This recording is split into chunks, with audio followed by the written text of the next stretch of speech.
আসসালামু আলাইকুম সবাইকে। এখানে প্রশ্ন হলো কি, একজন দোকানদার কিছু ডাল 2375 টাকায় বিক্রয় করায় 5% ক্ষতি হলো। ওই ডাল কত টাকায় বিক্রয় করলে 6% লাভ হতো, বের করে দেখাও। এখানে প্রশ্ন বোঝার চেষ্টা করা। একজন দোকানদার, এই হইল মনে করো একজন দোকানদার কিছু ডাল 2375 টাকায় বিক্রয় করে। কিছু ডাল কত টাকায় বিক্রয় করে? 2375 টাকায় বিক্রয় করে। বিক্রয় করার ফলে ওনার 5% ক্ষতি হলো। ওনার কত পার্সেন্ট ক্ষতি হলো? 5%। এখানে বিক্রয় মূল্য দেওয়া আছে, তাও আবার 5% ক্ষতিতে। ওই ডাল কত টাকায় বিক্রয় করলে 6% লাভ হতো? এই ডাল কত টাকায় বিক্রয় করলে 6% লাভ হতো? বিক্রয় মূল্য বের করতে বলছে। বিক্রয় মূল্য বের করতে বলছে। এই বিক্রয় মূল্য তুমি কিভাবে বের করবা? এইখানে যে 2375 টাকায় বিক্রয় করছে, এই যে বিক্রয় মূল্য দেওয়া আছে, এই বিক্রয় মূল্য দিয়ে 5% ক্ষতি ব্যবহার করে ওনার ক্রয় মূল্য কত ছিল তা বের করা লাগবে। ওনার ক্রয় মূল্য কত ছিল ওইটা বের করা লাগবে। ওইটা বের করার পর 6% লাভ হতো কত টাকায় বিক্রয় করলে। কত টাকা বিক্রয় করলে ওনার 6% লাভ হতো, তা ওই ক্রয় মূল্য দিয়ে বের করা লাগবে। দেখো তুমি কিভাবে। তুমি প্রথমে লিখবা যে ধরি ক্রয় মূল্য যদি 100 টাকা হয়, 100 টাকা হয়, তাহলে 5% ক্ষতিতে 5% ক্ষতিতে বিক্রয় মূল্য কত টাকা? বিক্রয় মূল্য কত টাকা? আহারে, বিক্রয় মূল্য হচ্ছে,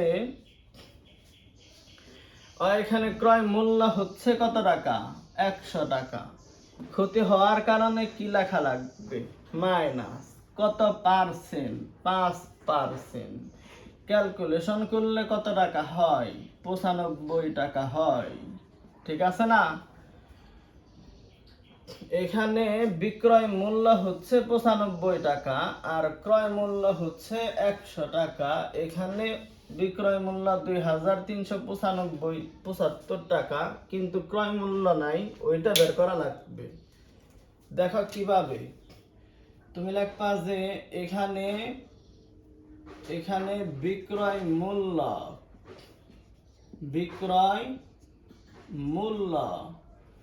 এই কত টাকা?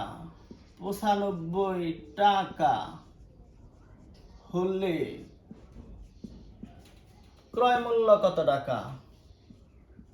ক্রয় মূল্য 100 টাকা। ঠিক আছে না? অতএব যদি বিক্রয় মূল্য 95 না হইয়া 1 টাকা হয়, ক্রয় মূল্য কত হয়? 100। উপরের সংখ্যা বড়, কৌশলে বুঝাই। উপরের সংখ্যা বড় হওয়ার কারণে ভাগ হয়। উপরের সংখ্যা কত? 95 টাকা। 1 টাকায় প্রকাশ করার পর তারপরে এখানে বিক্রয় মূল্য কত টাকা ছিল? এই যে ডাল আমি কত টাকা দিয়ে বিক্রয় করছি? 2000। বিক্রয় মূল্য আমার 2375 টাকা, অথচ ক্রয় মূল্য নাই। ক্রয় মূল্য যদি বের করতে চাই, এখানে যা আছে তাই 100/95, নিচের সংখ্যা বড় হওয়ার কারণে 1 থেকে গুণন করা লাগবে। গুণন কত? 2375। ক্যালকুলেশন করলে আমি কি পাবো? আমার ক্রয় মূল্য পাবো। অর্থাৎ 100কে যদি আমি 2375 দিয়ে গুণন করি, 95 দিয়ে ভাগ করি, ফলাফল হচ্ছে 2500 টাকা। অর্থাৎ এই ডাল আমি কিনছিলাম কত টাকা দিয়ে? 2500 টাকা দিয়ে। অথচ আমি বিক্রয় করছি কত? 2375 টাকা। যার কারণে আমার 5% ক্ষতি হয়েছে। ওই ডাল এই টাকা থেকে কত টাকা যদি বেশি বিক্রি করি তাহলে আমার 6% লাভ হবে, ওইটাই আমাকে বের করতে বলছে। কিভাবে বের করব আমি? ঠিক আছে, কিভাবে তুমি বের করবা? প্রথম অংশ আমি যেভাবে বের করছি, দ্বিতীয় অংশ সেম একই নিয়ম, তাই আমি নতুন করে আর লিখতেছি না, এই অংশ দিয়ে বুঝাইতেছি, তুমি একটু বোঝার চেষ্টা করো। তো তুমি লিখবা যে আবার, এই দ্বিতীয় অংশ শুরু করছি, তুমি কি লিখবা?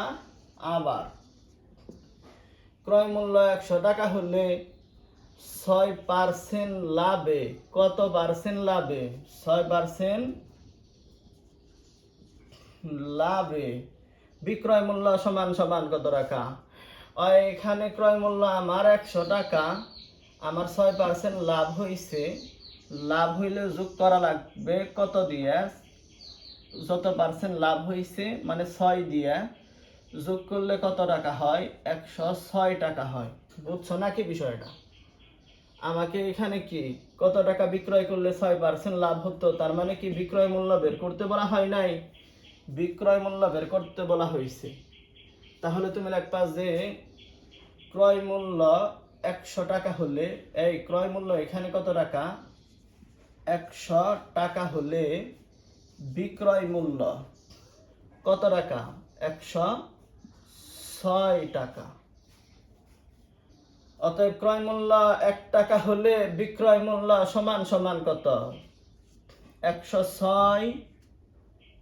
এখানে উপরের সংখ্যা বড় না, বড় হওয়ার কারণে কি করা লাগবে? এই 100 দিয়ে কি করা লাগবে বলো? ভাগ করা লাগবে। এই যে একের থেকে বড় হওয়ার কারণে কি করছি?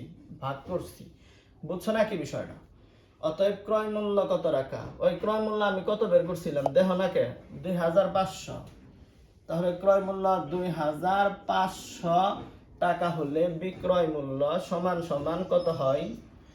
এখানে যা আছে এখানে 106, এই যে 106 দিলাম, এই যে 106 দিলাম, মাঝখানে কি গুণন, এই নিচের সংখ্যা বড় হওয়ার কারণে গুণন কত দিয়ে? 2500 দিয়ে, 2500 দিয়ে, আর ডিভাইডেড বাই কত? ডিভাইডেড বাই হচ্ছে 100। পরিবর্তন কি বুঝতে পারছো নাকি? একই নিয়ম রে ভাই। তারপরে তুমি যদি না পারো তাহলে তো খুবই খারাপ বিষয়। এটা তোমার না দেখে প্র্যাকটিস করা লাগবে। এই 106 রে 2500 দিয়ে গুণন করবা, 100 দিয়ে ভাগ করবা।